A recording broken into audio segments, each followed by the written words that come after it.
This UNEA, for the first time, is considering a resolution submitted by the Islamic Republic of Iran on sand and dust storms. Because of the climate change, the sand and dust storm is taken by wind from one country to the other countries.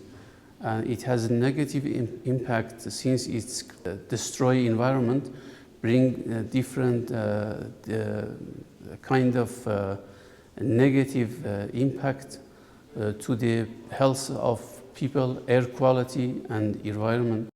I expect that comparing with the first UNEA, this UNEA has to have a lot of progress, a lot of consensus, decision and resolution.